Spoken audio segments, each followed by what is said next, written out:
Hi, everyone. I'm Sarah Brown, co-host of The Mothers, where we talk to industry leaders and industry makers who are also somehow raising the next generation. Please take a minute to subscribe and review wherever you're listening and give us a follow on Instagram at The Mothers Pod. I'm actually recording this intro on the beautiful island of Nantucket, which is why I might sound slightly different, in prep for our first and sold out live recording on July 22nd, featuring the mothers behind some of Nantucket's most iconic brands. We have best-selling author and producer Ellen Hildebrand, Nantucket Looms CEO Bess Clark, author and owner of Barnaby's Wendy Roulard. As a lead up to the release of that episode, we're dropping interviews with some additional mothers of Nantucket, because truly there are so many mothers doing big things over here, and we often don't see it right in front of our faces. Today, you'll get to hear from the warm sunrise that is Rebecca Love, the talented and highly sought-after wedding photographer on Nantucket. In a world that talks a lot about being your authentic self, Rebecca just is, which I think is particularly remarkable on Nantucket, an island of raw beauty that during some seasons can get a little obscured by the glam and the scene of it all. Reminds me of one of my favorite quotes, which I have to say goes all the way back to 10th grade English class, I think.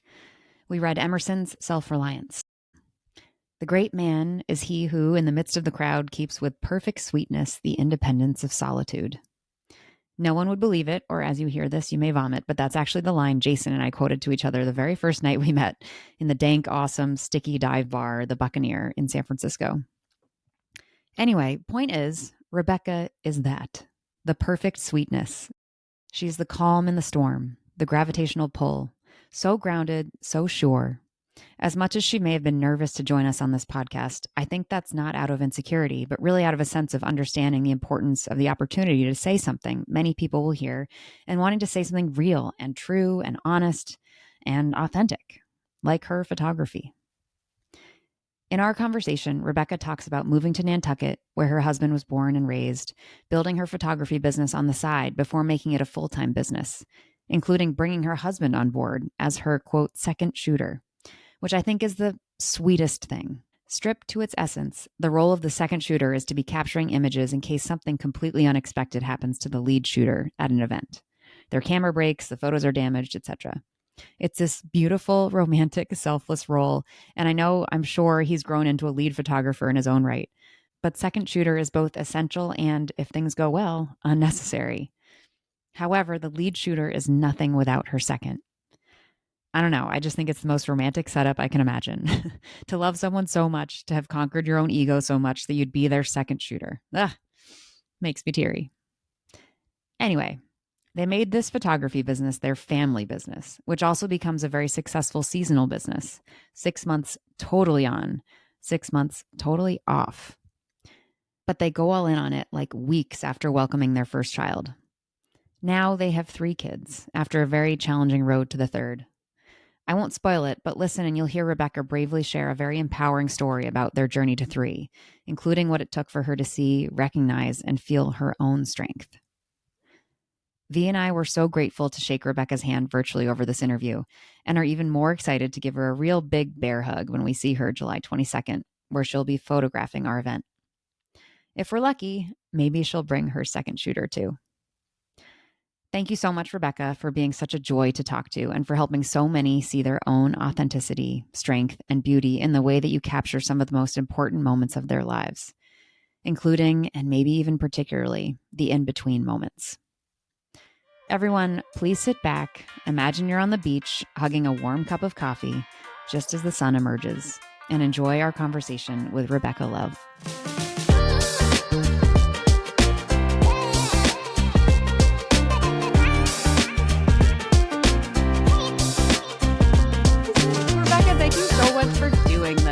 I'm so jazzed. Thank you for having me. Chat with you. Thank you for having me. I'm truly honored. Yeah.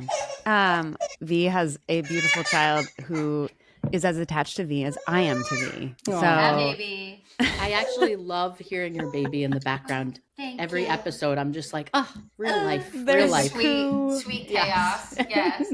I know. He'll fall asleep eventually. He will. Yeah. It is kind of amazing. I feel like he's gotten used to, V said this to me, but that hearing V talk is what kind of gets him to fall asleep. He like sleeps through the episodes in my lap. That's of course, so sweet. right in this moment, usually I like start to calm him down a little few minutes before, and we just didn't get to do that. So he's like, "Wait a second." Yeah, I wish I could say. I wish I could say the same about mine. If she hears my 4-month-old or almost 4-month-old, if she hears me talking, it's kind of like my dog who recently passed away. If he heard me talk, he could be sleeping all day, but if I started talking, it was like, "Oh, you want to talk to me, right?" Oh, 4-month-old, you're incredible for being here. Oh yeah, my husband just took her out to the dump, which is, I don't know if you know much about Nantucket, but the dump is like a thing and Place to be. Yeah, so they headed out. They'll be gone for a couple hours. That's really sweet. It's a couple hour experience, or is that we expand with kids? It becomes entertainment. I think he's gonna do a couple of trips, fill up the Jeep a couple of times. I love that. Yeah, amazing. These are things I take for granted about living on the mainland. Yes, I always this is a very privileged point of reference, but I'm always like, when I'm there, Amazon Prime, like it doesn't come tomorrow. Can't order groceries online. Like I guess there are ways tomorrow, sort of, but it's like weeks. It's weeks. And we pay for Prime and it's not Prime. I'm like, I know. Why is this a thing? When we've come, because I was like, oh yeah, we'll just get more diaper. Like when our kids were littler, I would, rely on that for diapers. And I was like, oh wait, we have to like plan. I have to order like 10 days in ahead. Wow. Oh, it is. But secretly, of course, I'm buying them on the island. So yes, true. Yes. Amazing. V, when you have a minute, when you're settled, if you can pull your mic closer to your face a little bit. That's why. Yeah. And how is my centering okay? Yes. Okay. You look great. Thanks. As a photographer, all of these equipment hacks, like we've learned so much about the little things that make a big difference in the sound. And you find one thing that solves a problem and it typically creates another problem. Exactly. Yes. I'm just so happy that I have good service because I'm in the part of the island that, I'll do client calls all day long and they'll call and it will drop and then I'll call them back and it will drop. And I'm like, it's just the island. And especially in the summer, it gets worse. Oh, because there's so many people? Yes. Oh, it's terrible. You're like, I can't even call my husband if I'm downtown. Really? It just doesn't go through. That's crazy. I didn't realize that it was that it's wild. Yeah. Wow. Yeah. And you're there full time, year round. Yep. Year round. Wow. Yeah. It's amazing. Yeah. Fun. I know. Yeah. Well, should we get into it? Yeah. Are you feeling good? I don't want to stress anybody out. No, I'm good. Guys okay? He'll fall asleep soon. I don't Amazing. know. Does it sound Me better? too. He keeps pulling the mic, so it's kind of hard to get him to I know. Don't worry about it. When he's settled, knock on wood, you can pull it closer. Come on, whatever Clarence. works for you. Let's work together. Cool. Okay. Well, Rebecca, thank you so much for being here. We do love to hear love, pun intended. We do like to start with having our guests share their version of their story and how they arrive at the life that they've built today. I find it often brings a level of depth, a little of like some self-reflection that may not have happened otherwise, as to all the steps and probably intentional and intentional choices. Yeah. The meandering path. But how do we reach the beautiful Rebecca of today, seeming so serene? Okay. So a little bit about how I got here. I think I'd probably start about almost 17 years ago when I landed on Nantucket for the first time, just with a group of friends, and met what would soon to be my husband. Mm-hmm. I had not known anything about this island. I, grew up family in Massachusetts for years, but never heard of the island of Nantucket. Mm-hmm. Maybe in passing, but didn't know what it was about. So landed here and we started dating and then long-term relationship. And then a few years later, it was about 4 years later, my husband convinced me or what would soon be my husband, convinced me to give Nantucket a try and come live here. And it was actually in the winter of 2013. So I was coming when the island was very quiet. Yeah. And I wasn't sure how long I would last here. I didn't know really anything about it, but arrived here. We ended up doing all the things at once. So I moved here We got engaged the night I moved here. He proposed. Oh my God. He's like, you're committed. You're here. Yes, We're married. Locked in. Yep. We moved into our first apartment together that night, and we actually got married, just the two of us, in a little church downtown. A couple weeks after that, we did it all. We had been dating for a while. We knew it was the right fit. So yeah, everything kind of happened at once. I was working for a nonprofit here on the island. I got that job, which I loved so much. It was a community sailing center that allows kids on the island to sail for free if you're an island resident. It's just an incredible program. So I worked there for 4 years, but was doing photography on the side. A little bit of weddings, a little bit of family shoots, but couldn't really focus entirely on what would soon be this business that it is today. So yeah, 4 years later, within that time, actually at that 4-year mark, just about that 4-year mark, is when I had my first daughter. And that was the kind of the turning point where it was like, okay, I had my daughter. Are we going to go full time with this business? I really loved what I was doing. My husband, he had his full-time job, he was also shooting weddings with me, and he was getting better. And he was, all these things were just kind of like working together at the right time. And I felt like it was a good time to pivot away from my full-time day job. And as soon as that happened, it was like the world opened as far as weddings and the photography business. And it grew so fast. Being on an island is very unique. We're in a destination location, so people are getting married all the time. However, this kind of goes to the theme of my life, which is balance. We have 6 months on and 6 months off. So we go incredibly hard for 6 months, and then we have 6 months totally off. So it's very it's an interesting life, because you especially for my kids. So kind of to wrap back to after my first daughter was born, and if I'm getting ahead of myself, please slow me down. Okay, keep going. Yeah.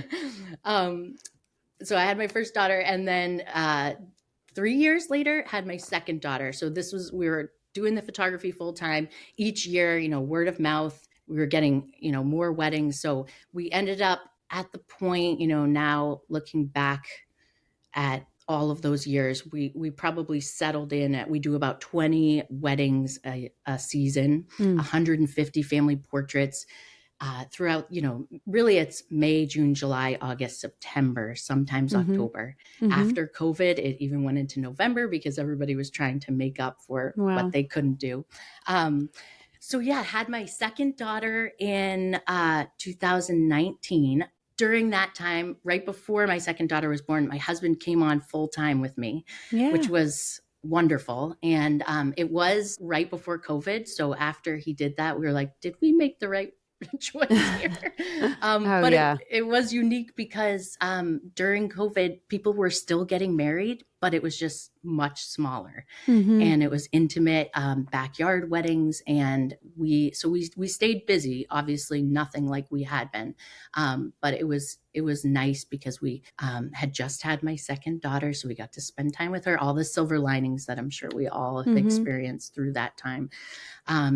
And then, and then most recently had our third daughter, but there's a lot of stories in between, which I'd love to get into at some point. Yeah, absolutely. Absolutely. So would you say, in retrospect, is there a sort of theme of how you kind of went from one step to the next, or was there sort of a guiding light, or was it more following gut instinct, heart, what felt good? Yeah, I think probably following heart, gut instinct, and trying to figure out, I want to be with my first daughter. I want to be able to spend more time with her. The structured 9 to 5 was a little bit tough for me at that point. It was just, and I knew that I could have the option to create my own schedule with weddings and grow it, but on my own terms, which was really appealing to me. So being with her, when I had her, it was actually, we were heading into a Nantucket winter,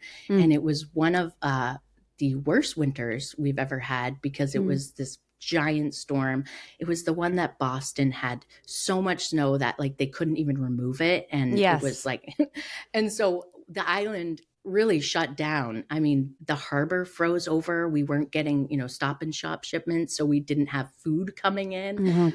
And I had just had her and we had no power. And so we're going into this winter, which is like a crazy winter. And I didn't know, I'm sure we've heard this story many times, that I was having, I was falling into like a little bit of a dark place, especially being, on this island, separated from family, with a very cold, very lonely winter.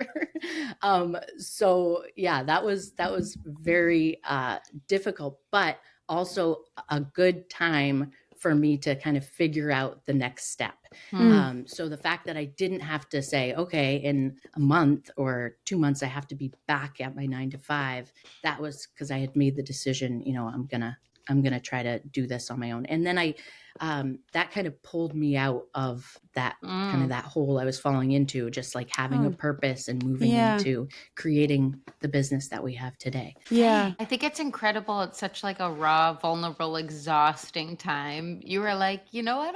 I could work for myself. Like, how did you have that energy to choose that, even like, especially struggling mentally, like the fact that you still believed in yourself enough to be like, no, this is still what I know I want and need to do? Yes. I think it's because I like to set goals for myself and then meet them. So I would consider myself a very hard worker. If I say I want to do this, I'm going to try to get there.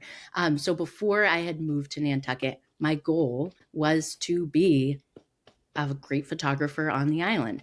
And I wasn't able to focus as much as I wanted on building that while I had my full-time job. So when I had my first daughter, I said, this is it. This is my chance to make that pivot. And I'm just going to work really hard to get there. And that's exactly what I did. I just after that first 4 months, the first 4 months, I was a non-human. I was just like, we all are. Yeah.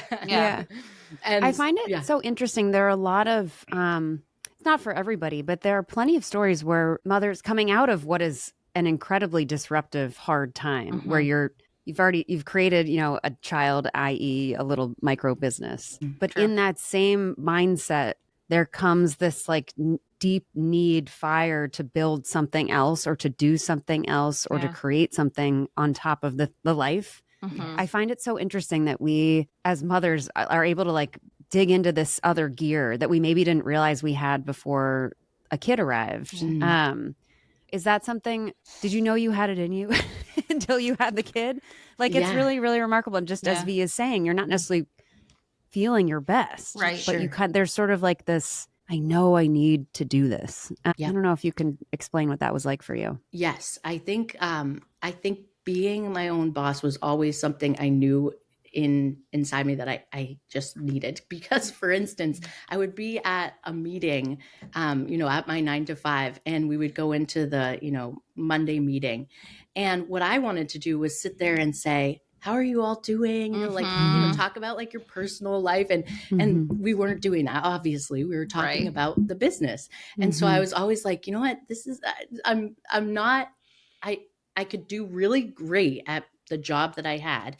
But I knew that I needed to make my own schedule. I also wanted to create the opportunity for my husband to be able to, let go of his 9 to 5 so that I was like, you could be home with our daughter while I'm working. And then that fear that I had of, oh my gosh, what are we going to do with her? So those are the things that I was like, okay, if I can do this, then you'll be able to stay home with her. You'll be able to take care of her. And so it was kind of just like all those little fears that creep in. How can I, combat them, or how can I, what would be the answer? And it was just going for it. And it was definitely a little bit of a risk, but it was worth it in the end, especially being on an island where you can't get enough weddings. Yeah. It's like the perfect storm. Yes. Yes. Without George Clooney. Would you say there was, I think some of what happens when you know, in this case, mothers, women are having these, there's some potential ideas, then they have the kid, and then there's a determination to do it. There's something about, at least I will say this for myself, I'm curious if it resonates, where I have a hard time putting myself first. But when a kid is there and the business idea is somehow either in the kid's honor or to the kid's benefit, there's something that allows me to say, this isn't necessarily, not that it would be selfish either, but there's something that gives me extra incentive to say, it's not just for me, it's also for my kid.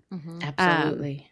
Yeah. I feel like that starts from even becoming pregnant, where you're like, I don't really want to do this, but I'll do it for the kid. Or like giving birth. You're like, I don't really want to do this, but I'll do it for the kid, right? If you can't do it for you, you do it for them. And like the motivation of your daughter's like arrival being like, I'll do anything to be home with you. And you get to do something that you love. Which is like, how lucky is that? Yeah. So lucky. I know. And that is so true. And with my daughter, you know, one thing that was really important to us was because we had this 6 months on, 6 months off being in this unique situation on an island. Our, you know, goal was to be able to show her the world because the island is so small. And I didn't want, you know, you can be in a bubble. You know, you don't have, you know, the regular stores, you don't have stoplights, you don't have Boston traffic, all these things that, you know, we grew up with, she doesn't have, or all three of my girls don't have. So that was a big goal. And that was another driving factor in starting this business was we want to be able to travel in the off season. And this allowed us to do that. So we've been traveling with them since they were born. And even with my newest 4-month-old, we've already taken her on a 10-hour flight, and it's just because we want them to see that the world is so big, and Nantucket is a very small place, but it's a wonderful and beautiful place, and we're so lucky to be here. But that this isn't everything. Yeah. Dang. I love that. I wanted to ask before we get, I want to get into the mother side of today too. But I was curious, how did we land on photography? Like, where did this interest come from? And it sounds like you were somewhat self-taught, or maybe everyone's self-taught. I'm curious how creatives land on their craft. Sure. I did take a few college classes, nothing, I didn't get a degree in photography, but I wanted to learn the basics. I didn't want to, start off and just, that photo looks good, I'm going to keep going. And which is fine. And that works too. But I wanted to learn like the mechanics of photography, the rules, the principles of photography. So I was able to do that with a few college classes and, got a few certificates. But really it started back in high school. I was always the friend, which I think you hear this story a lot, but I was always the friend with the camera, no matter where we went, just documenting everything. I think I have thousands of galleries. They're all hidden now for obvious reasons, so nobody can see them. Truly nightmare. But just never not taking pictures. I would sit for hours at my home looking through my parents' old photo albums, and not just looking at them, but like inspecting every photo, being like, oh my gosh, like what you were drinking the same beer that I was drinking, in the background of a photo. And all of those things were just how special it was that, they captured that moment in time. And I wanted to do the same thing. So I started off, just doing it for fun. Then a friend asked me if I would shoot their wedding. And I was like, sure. And after that, I was like, I want to get better at this. And so then it was, there is just a wealth of knowledge out there on YouTube and, free information in so many directions, that anything I was struggling with, I could learn. I went to seminars, across the country, meeting other photographers, and just, little by little, got to where we are today. I love the YouTube shout out. I think I mentioned this to you, but I used to work at YouTube. So any positive stories of YouTube herself, helping people become better versions or learning new things. I love that. Yes. YouTube was like my college for photography. It was, that's great. YouTube, if you're listening, all my friends over there, here's a story for you. We used to open our all hands with positive stories of similar, it was often smaller businesses that learned something essential based on through YouTube. Wow. And also then we're able to scale. So anyways, maybe your story will be the next one. Yeah. I also wanted to ask, you have such a beautiful, I mean, your style, I am not informed enough to be able to define anyone's style, but when I look at your photos, it really is full of empathy and love and celebration. And there's sort of like a nice quietness about them in that it allows sort of the scene, the visual to lead as opposed to pushing anything on anybody. It's really sort of selfless in the way that I look at it. I was wondering how, once you had kids, is there a way, did you see the world differently? Like, through the lens, did you notice different things, or did your style shift, and how? Or maybe yes. Yeah. Absolutely. I would say it's funny you say that, because I often, I have the pleasure of sometimes being able to photograph somebody's proposal, then their engagement, their wedding, their family, and then year after year. So some families, some couples I've been photographing for, over 10 years.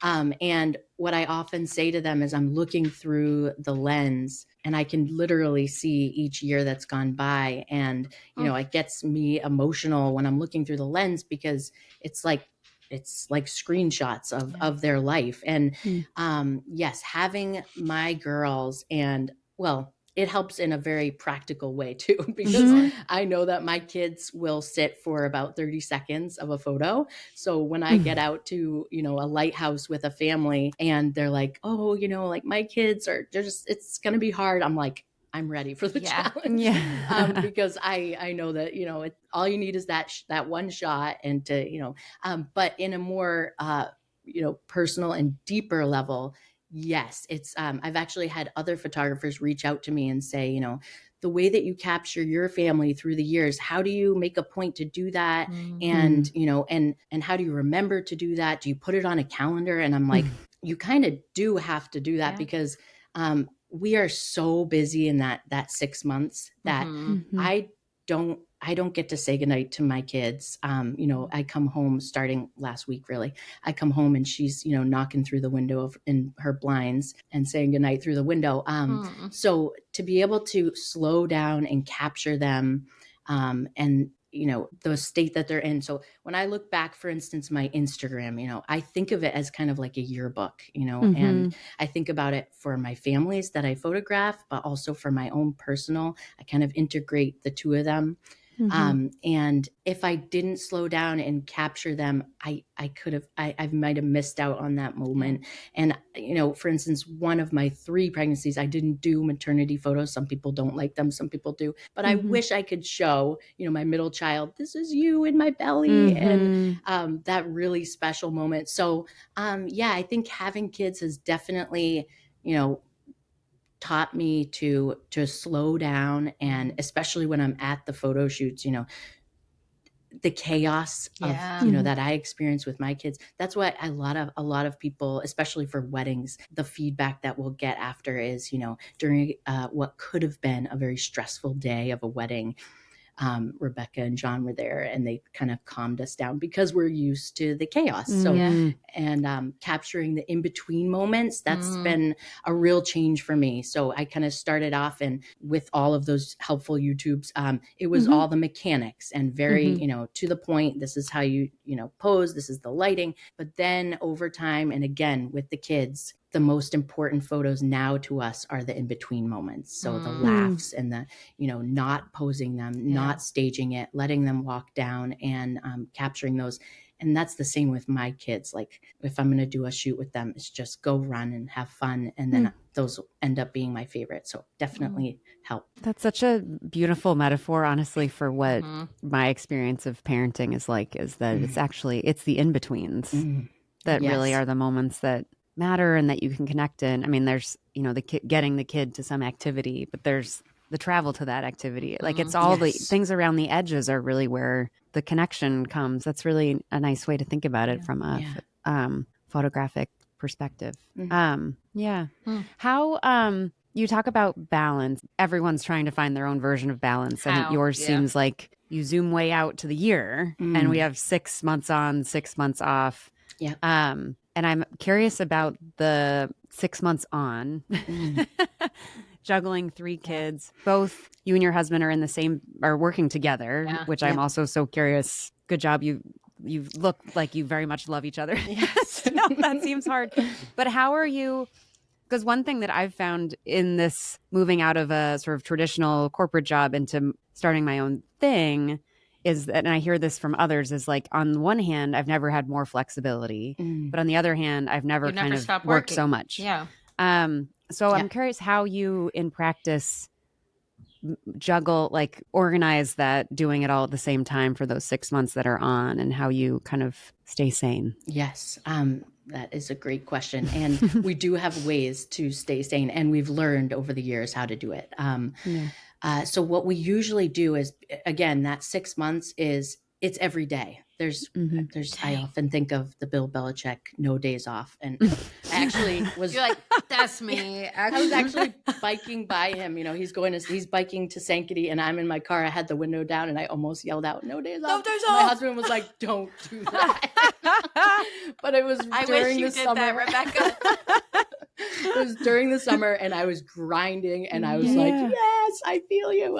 But anyways, what we do is I often just pay attention to, communication is the biggest thing in our family. So with the girls, they're my 2 older girls, they're old enough to, now thankfully at this stage where I can say, as we're gearing up for that 6-month stretch, we're getting there, like it's coming, and it's gonna be hard. And it's not going to be fun. Mom's going to be, mom and dad are both going to be gone on the weekends.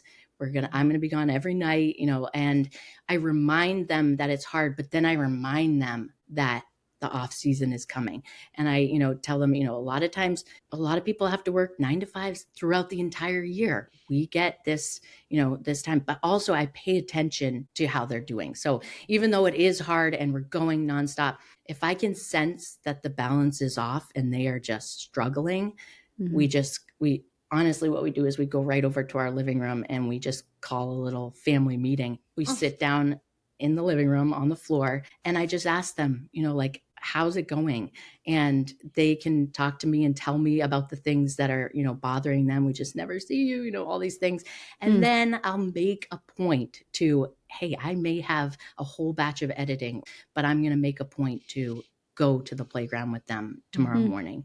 And so it's just always, we also carve out time during those 6 months. So for instance, July is one of the busiest months on Nantucket, but we have always, since my first daughter was born, we've gone to the Newport Folk Festival every single year. And we carve it out. And yes, we've turned down weddings, we turned down multiple family shoots, but it's so important for us because that weekend, my girls are running around in the dirt with no shoes, having the time of their lives. And it's like a recharge. Yeah. We come back to the island and then they can breathe. And it's like, okay, we had that time.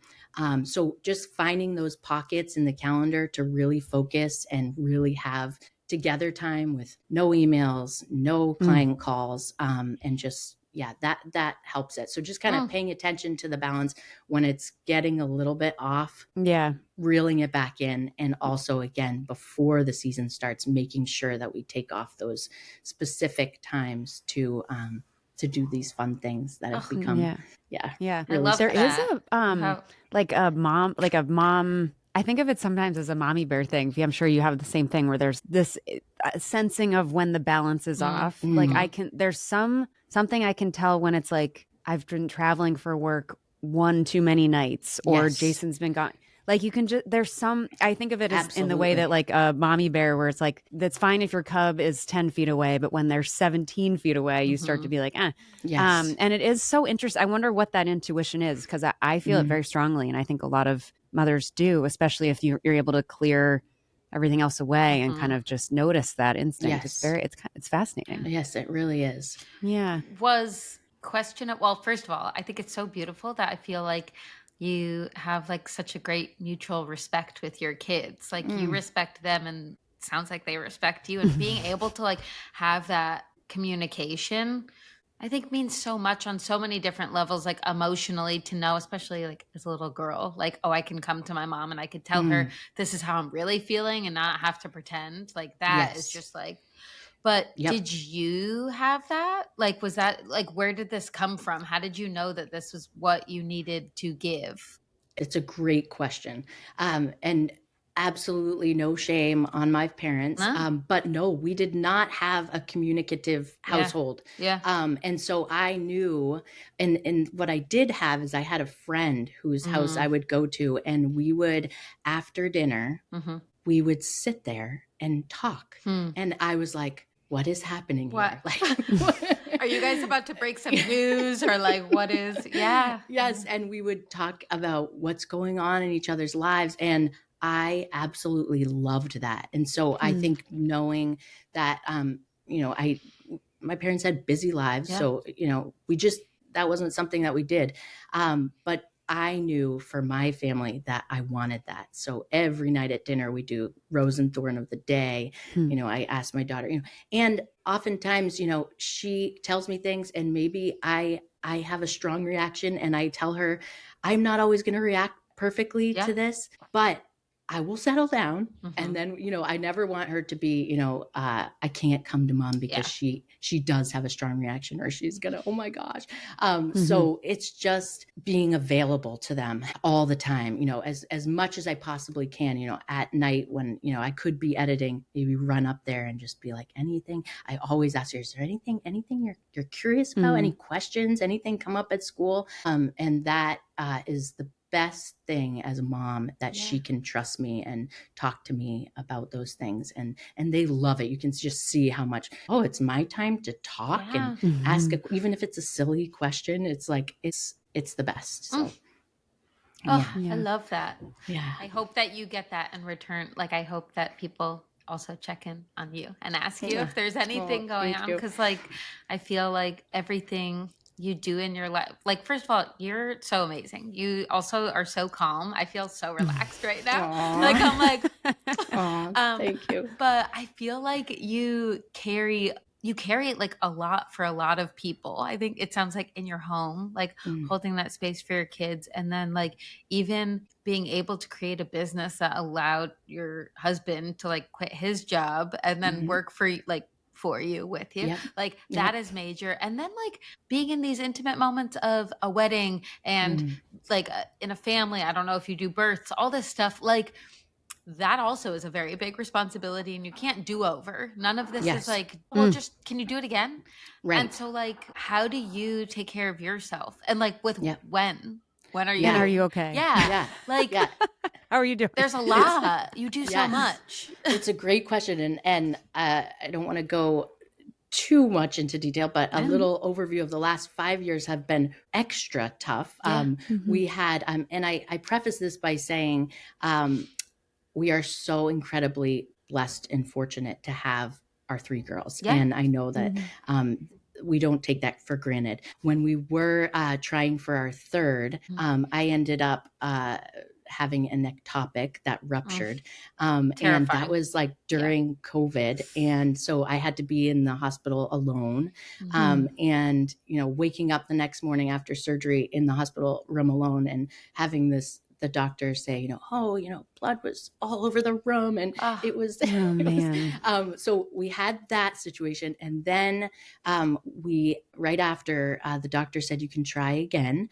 And so we tried for 2 years, and I just knew something was not right. So ended up going to an IVF clinic and just to inquire, is something wrong, or is just not happening. Right. After some testing, they found out that something was wrong. So a little bit back up to that ectopic. So they had to remove one of my tubes with the pregnancy at that point. Okay. So then come to find out with the IVF testing that the other tube was blocked. And so I couldn't get pregnant. So 2 years we were like, what's happening? And then we decided, okay, we're going to try IVF. And so we gave it a try. And again, all of this was with my girls. So they were with me. I'm a big advocate of like having them go through the hard things with you. And one particularly hard thing was, not only was my oldest, kind of aware of the ectopic and how tough that was. Oh, and not to mention, after the ectopic, I had a wedding 3 days after. Oh gosh. I looked back at my calendar this morning and I was like, I think it was a couple weeks later. And then I was like, no, it was 3 days. You're like 72 hours. Yeah. Wow. That's and you showed up incredible. as if nothing had happened, or did you Yes. kind of? I mean, there's no space to be like, I just had something traumatic No, happen. yes. And this is, one of the best and most exciting days of their lives. Right. And You you're can't coming bring in. your I was heavy. like in a fog. Yes. But we did it and we got through it. And again, showing my daughters that. But then, so back to kind of the loop around of the IVF story. So we ended up the first round, it worked. And then, we got the congratulations call and we were heading, it was April of last year, and we were heading to Paris, and we were in line at the ferry, and it was a windy, blustery day, and it was after we had got the positive, and they called and they said, levels don't look right. We suggest you don't go on this trip. And it was like, too late. Like, we're going. She didn't say don't go. If she had said don't go, I wouldn't have. Right. But she was like, we kind of, if you go, you need to go right to a clinic. As soon as you get there, you need to find a place. So we did that. We went. And so we lost that pregnancy in Paris, which was, again, another thing that my kids were there for and helped me through. And again, it's not like I wanted them to see this heaviness. I would never show them or talk to them or give them stuff that is too much for them. But I was like, things don't always work out the way that you want them to. And so I thought it was a really great learning experience for them. And then, we came back and we tried a second time with IVF. This was our last time that we could try because of the wedding season and everything. And it worked. And just a funny story. I always say my stories are like comically tragic. To me, they're hilarious. You're like, but laugh, and people are like, but we got pregnant a second time on the second round, which was wonderful news. And as we were going into getting closer to birth, which was just this February, I was turning 40 on February 10th. And my girlfriends who I've had since childhood, were on a text thread and they're like, what are you going to do for your 40th? And I was like, I'm probably going to be, I wish I was doing something amazing, but I'm probably going to be hemorrhaging, just as a joke. And, and they, one of my friends is a NICU nurse. And so she thought it was hilarious. And, well, I hope not. You'll be fine. And then sure enough, I went into labor here at Nantucket Cottage Hospital. And I delivered the baby. It was a pretty tough situation, but delivered the baby. She's on my chest. And then the room just filled, kind of a blur, but the room filled with people. And the doctor sat down. We're very concerned. You are hemorrhaging. And thankfully, huge shout out to the Cottage Hospital here. They had everything they needed. I got a blood transfusion. I had a severe postpartum hemorrhage. And I was watching my husband in the corner of the room, as all these people were walking around poking me, IVs. My daughter was somehow miraculously quiet on my chest through the entire thing. Didn't make a peep. So that was definitely helping me.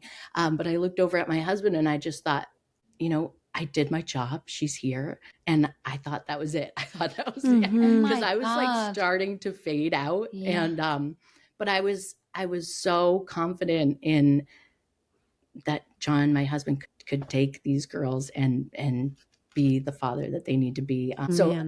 Thankfully, after the blood transfusion, everything was fine. I actually felt like a new person. You're like, can I get that? I now go regularly. Exactly. I was like, I've never felt better. I get that. The nurses were like, what? All of this, the ectopic, the ruptured ectopic, the loss, on our trip, and then the postpartum hemorrhage, it was just kind of this whirlwind. And then it wasn't until, and I hope this isn't TMI, but I was at the doctor for my post-birth checkup. Yeah. And it was the doctor who had been there during the hemorrhage. And she was doing an exam and she saw me and I was, bleeding and cracked. And she just like sat back and kind of laughed a little bit and said, you are so strong. And I get a little choked up now because you hear you hear people say that a lot, and maybe it doesn't go in and you don't think about it. And just like this, the 5 years of just a lot of things happening, it was the first time I believed it. And I was like, you know, I think I am strong. Yes. So yeah, it was, I'm so grateful to her for being the one to sit there and look at me in this vulnerable state and be like, you're so strong. And I know that there are so many other mothers who are strong and go through, you know, even more intense situations and diagnoses. But this is our experience, and I think out of all of that, we're done with having children. But I believed it for the first time, and it was a really special moment. And I felt really empowered after that. What an experience. Yeah. Thank you for sharing. Yeah, I'm like sobbing over here. That is emotional. Yes. Yes. Yeah.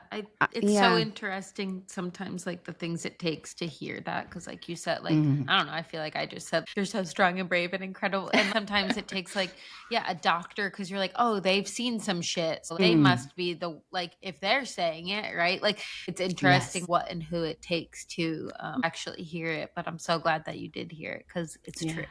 Also just like that whole, like labor and delivery, and then just being at peace with like, okay, I did it. Like that is so powerful and intense. And I didn't have a similar labor and delivery, but I had also just like for me, traumatic experience, and just like, it's so vulnerable. And like, if someone were to say like, you were so brave, I'd be like, I know. Like it feels good in that moment to be acknowledged, because it's so hard. Absolutely. And it's so like normalized in a beautiful way, but also not. Like I remember feeling after, like, I can't believe that we are all just walking around living life after doing this. I'm like, do you know what I just did? Like, this is crazy. Like, you want me to go to the grocery store? I'm like, I need to be like on a podium. Like, I'm like, this is crazy. It's like, it's so insane. And then you're just like you were talking about, like, 3 days later after your ectopic pregnancy, like going to work. And it's just like, that's so brave and badass. Like, that's amazing. And that's why I'm so grateful for this podcast, because, you know, there's so many similarities in all of our stories. Every time I listen to one of the episodes, I'm like, I can relate to that. Yeah. Oh my gosh, I can relate to that. And it's so needed, you know, even though you might hear the same thing, you know, on repeat, or the same experiences, or the same, you know, and different people, you know, coming on this, I was like, oh, I'm not a doctor and I'm just a photographer. Like, you know, but so much more. Just about it. Yes. But listening to the doctors and listening to, I was like, we're the I same. Can relate. Yeah. We're the same. Yes. We're mothers. Yeah. And that is just the best. So thank you for this. Oh my gosh. Thank you for being a part of it. Yeah. As you were sharing all of this, very much to what V was saying, I often think about how, and just as you said, Rebecca, there are many versions of life where you're carrying something quietly and it's not front and center. But I do think sort of women have there's consistent areas of that. There's trying to get pregnant, it's not working. There's having a miscarriage at work. There's having delivered a baby and then showing up 2 days later. There's having an infant and not feeling great about life, and feeling very dark. And I was just wondering, in your version of those, as you said, you're sort of, it wasn't until the very end where the doctor said, you're so strong. But I often wonder there's such an interest, I often think, in America in particular, to just buck up and do it. And there's some pride in just carrying on. And yet we want someone to come in and see us and say, you're so strong. You can put this down for a second. But how in practice, looking back on it, what do you wish would have been happening around you, or what were the things that did actually happen along the way that made you feel seen in doing all of this stuff? Because you don't need to be necessarily celebrated on a billboard. It could be your husband noticing. Like, I'm just curious the little ways that kind of can ease that, because I think a lot of us out there are carrying things independently and alone, and would love to know what are the little ways that this could be a little bit easier. Absolutely. I would say 100% my husband. He's a very quiet, you know, hilarious and witty, but very quiet and calm person. And when I go through something traumatic, or he doesn't need to say much, but I can feel how he feels about me. Like, I can't believe he might not be announcing it from the rooftop, but I know that he's impressed. I love that. And that he's proud of me. Also, I have this incredible community on Instagram, and I know that it's sounds silly because it's an app that could be gone tomorrow, but they're like my extended family, truly. I love that. And I cry so much when I share something personal, and the amount of messages that I get back that are from people I've never met, but we are truly friends. We've never met in real life, but we communicate often, and they have maybe a Nantucket connection, but they feel so much like family to me. And I often say to John, I'm so grateful for this app, because it's like, it's true. Like, if it was gone tomorrow, I would be like, how can I find these people? Yes. Oh, I love that. So definitely, all the people on that platform have been like an extended family. Again, being on this island, we don't really have family here. We have to travel to see them. So to have that, being able to share something and having that, relationship. And then when something happens for them, I am doing the same for them. And I hope I am doing the same for them, but I'm encouraging them. And not to mention, when I share something, again, how many people can relate? Oh, people that I would never have suspected had an ectopic. I'm getting messages. I had an ectopic. I had a hemorrhage, and I never would have known. And then that opened, or a question, if, I shared that we went through the IVF journey, they're like, I want to, but I'm afraid to. And then again, we're helping each other. So again, something I'm so grateful for is Instagram. Yeah. That makes sense. Yeah, big tech works sometimes. We got YouTube, we got Instagram. Yes. No, it's true. Like, a lot of times having these conversations face to face don't feel accessible, but you feel like you could send it through a message, and then sometimes that's what you need. Well, I'm so glad that you are getting the support that you need in the various ways that you are, because you really are, as V said, very well. You're doing so much for so many people and caring so much. And I really hadn't thought about the idea that there's no do-over on like wedding day. I cannot. I'm like, that is a level of pressure that I hadn't really been thinking about. Yes. And that is also, preparing for a wedding is, I have to also tell my girls, another thing that I've learned is I could start to get stressed a couple days before a wedding, because this is very, very, very important to them. And I was, my kids would be like, oh, she's, in that mood. And then I'd be like, it's because I'm a wedding. So now I'm using, different techniques to, okay, maybe you guys need to go to the park while I get ready for this wedding. But yes, there's no do-over. And thankfully I have my husband, who is my second shooter. So he's capturing everything alongside me, which is wonderful. And I couldn't ask for a better partner. I need to hear more of your tips, because I feel like I'm becoming slightly unhinged related to this event that we're doing on Nantucket. Very much thanks to you. And I feel I'm like, I know. And I guess it is sort of like there's no do-over, and there's some deeply learned way that is not healthy that I handle that. It's just sort of the stress is everywhere. I keep being like, Sarah, it's fine. Like, I'm so opposite, where I'm like, no one's dying. Like, I'm like, it's going to be fun. I'm like, people already had fun. So I need a little bit more of that attitude. I know. He saves us all. There's balance. Yes. Also, before it gets away, I just want to say this, because I'm sure I will talk about this forever with Sarah after, but something I think that's so incredible that you do is this transparency with your kids that I have honestly have never thought about this with my mom truly until you said this. But growing up, my mom was like sick my whole life, and she never hid that. Like, I would go with her to her mammogram appointment, or she would be like, here's my port, or I'm going to have this surgery. And I think that exposure and just like real life conversation instead of like, mommy's going through something hard and you can't see. Yes. I've been thinking about it so much since you mentioned that, of like allowing your kids to see that. And now I'm like, holy shit, like that.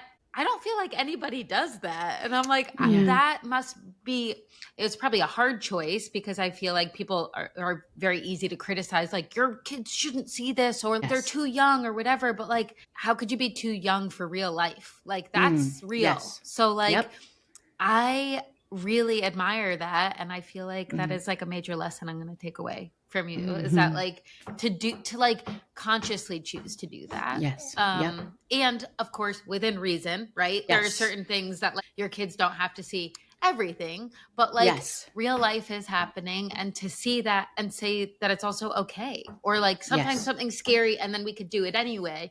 Or sometimes something's hard, but you're still going to choose to do it. I just think that that's so cool that you're choosing to do that with your kids. And thank you. Thank you for sharing that.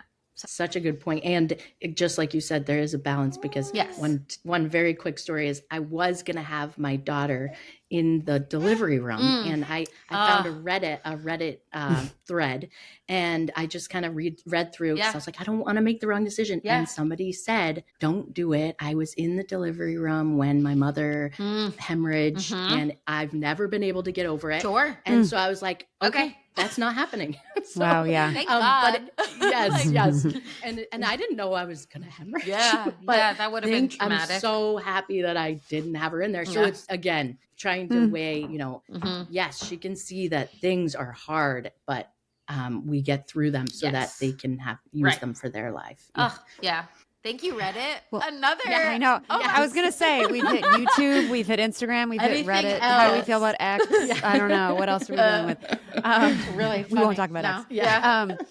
But, well, amazing. On the theme of wisdom sharing, which you've been doing this entire time, but we do have these like closing short answer questions. The first of which is, if you could go back and tell your new mom self one thing, what would it be? Okay, so I think, to my first child, I would say very practically, get outside.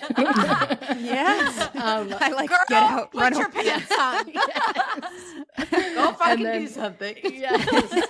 And then I would remind myself that spring is coming, that, especially on the island with it being dead of winter, nobody here, everything closed. Spring is coming. Things will get easier. Yeah. Love that. I did actually, we didn't get a chance to go talk too much about it, but I did like what you were describing when you were talking about it was a tough winter and work sort of being a savior in some ways, a thing to get you out of that. And I think about how the work that you do is aligned to who you are and a sense of identity. And I think therefore it would make sense that being able to lean into and doing that kind of a returning to yourself, whatever that tool is that accesses that for you. I'm so glad that you could pull it out of the drawer. Cool. So then if you could provide yourself or your family something or a theme of things that you could have had along this sort of journey of motherhood thus far that would have made it a little bit easier. Is there anything that comes to mind? Not being on an island. Having more friends, more family around. Well, truly, I don't say that to say that the friends and family that we have here was not enough. Of course.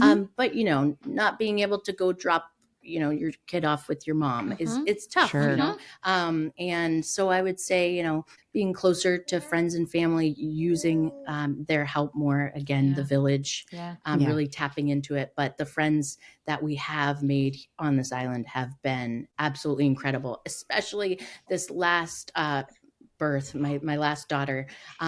I was overwhelmed by the amount of people who, showed up at the door, dropped things off, and that was the best. So, good. But I would just say using friends and family a little bit more for help. Yeah. I could imagine that a little isolating on an island. Especially. Yes.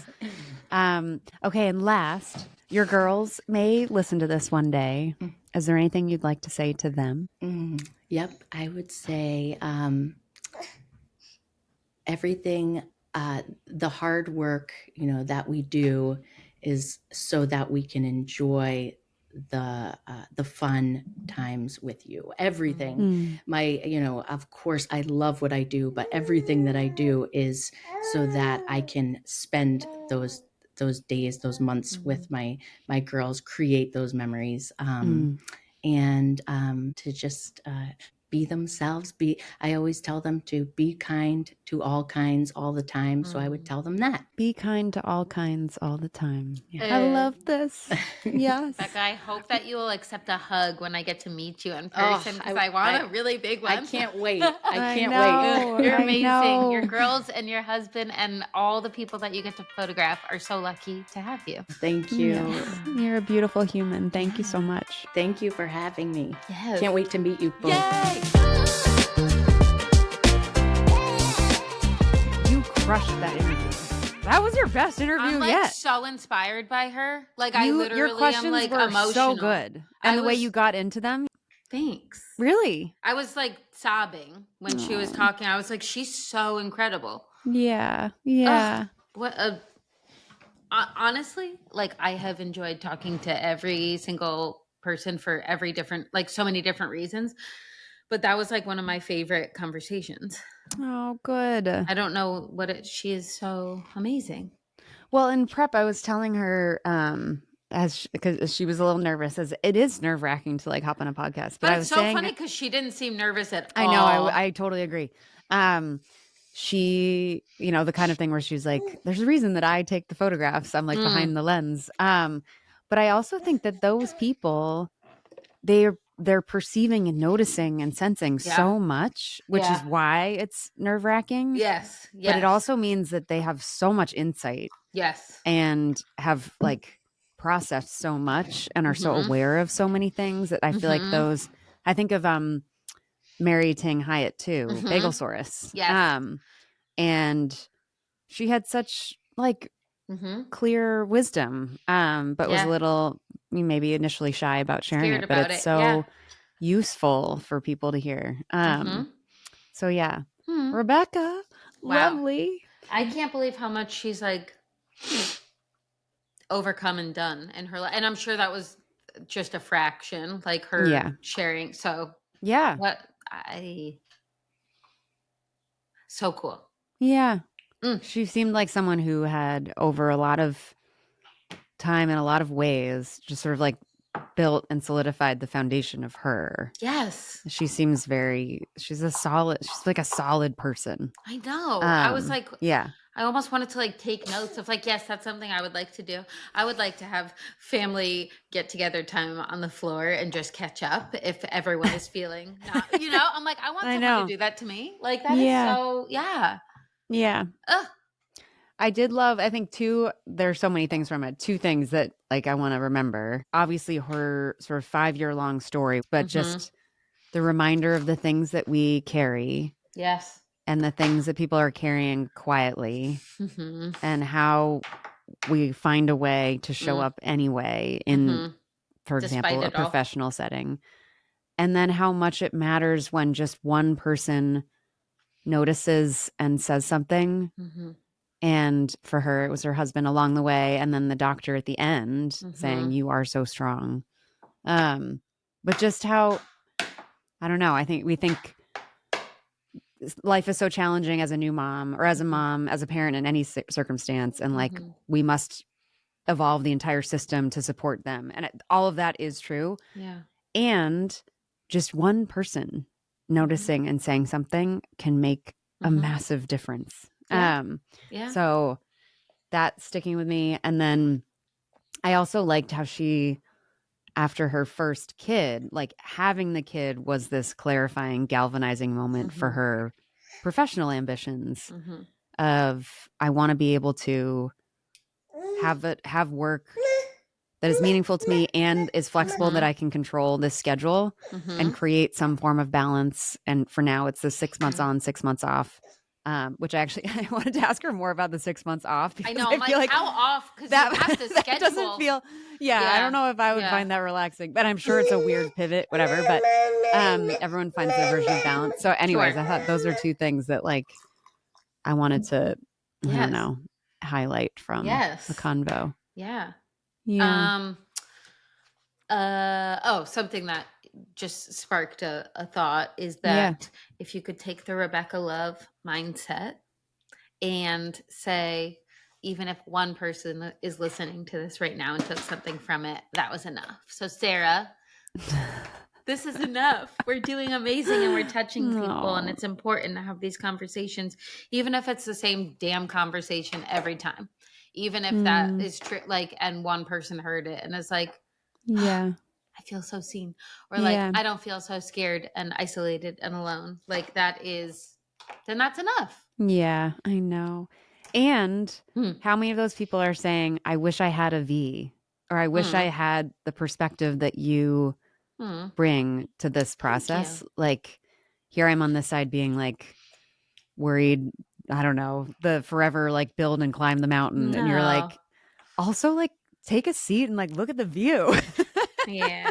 I could see though, I hope that it doesn't come off as like, I could see if it could be frustrating or like, come on, like, why aren't you like, this is all like, there's a lot going on, like show up. But I'm like, no, this is already so good. I think it comes from a, like, if I didn't believe that these conversations were important for people to hear, or that like this was actually doing something, I wouldn't have such Feel so like a calm. sense of calm. Yeah, truly. I'd be like, I don't know.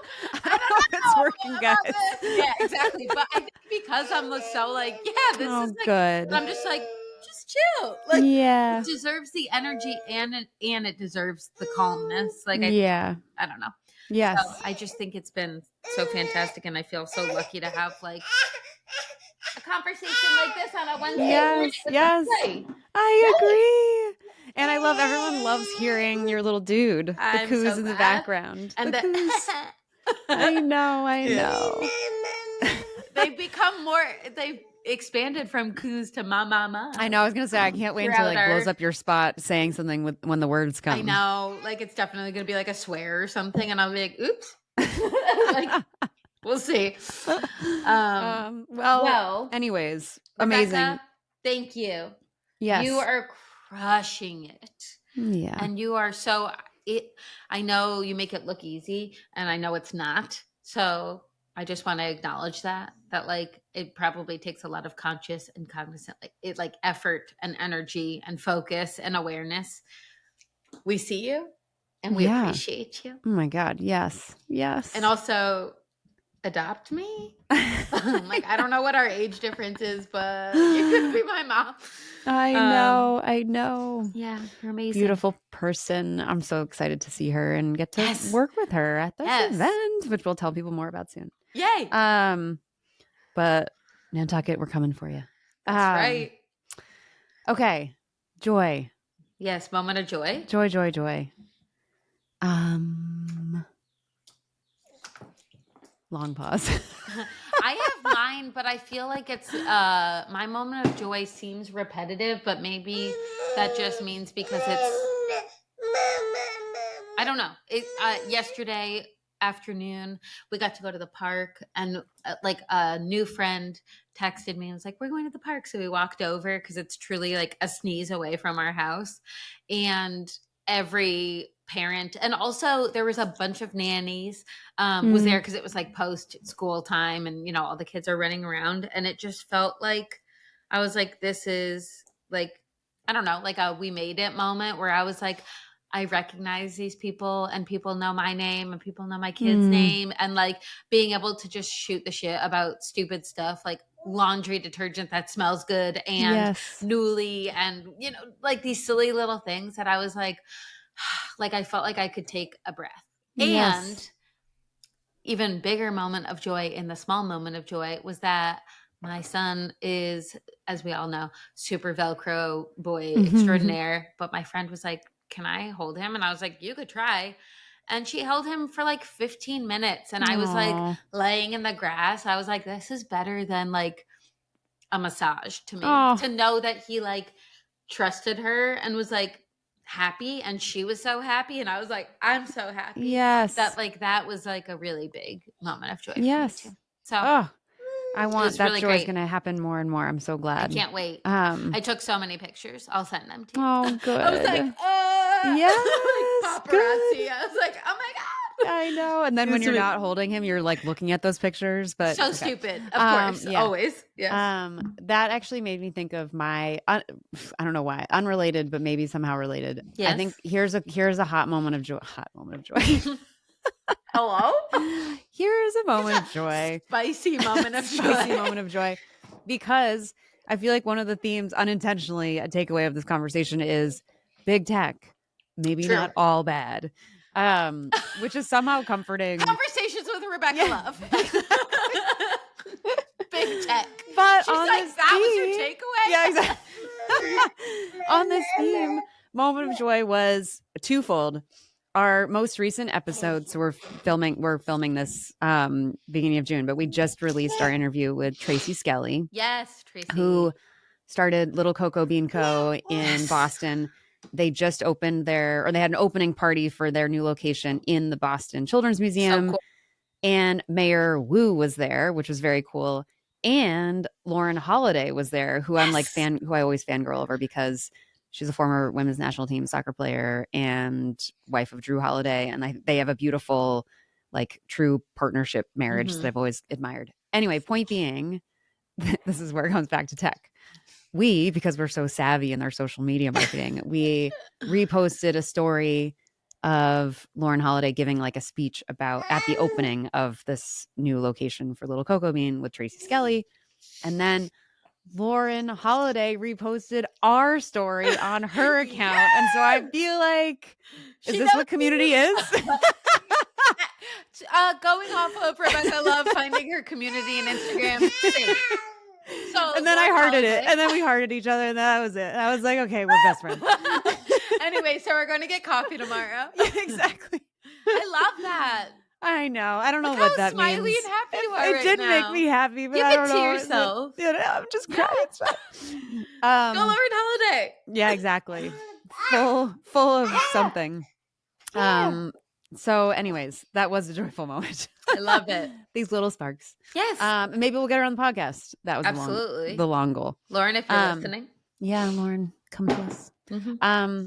All right. Well, that was a beautiful conversation. Thank you so much. Thank you. You crushed it. Baby crushed it. We crushed it. It's sunny outside and It's we have like to go. hot. I know. This was classic Boston. I literally, the Yeah, what day the it hell? stopped being cold and rainy and dark, It's 90 I dropped degrees. dropped our youngest off at preschool. And I was like, now it's time to start complaining about the humidity. I already complained about the heat twice today. It is 10:45. That's too it's early too to hot. complain twice. It's too hot. I was It's like, too I'm hot. sweating. And it's like, okay, well. Amazing. Anyway. All right. Adios. Love you. Love you too.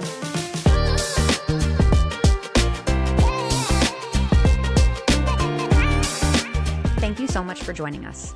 Please remember to like and subscribe so you don't miss an episode and we can reach even more rock stars like you. The Mothers is a production of Backline Media, shining a light on those who carry the team.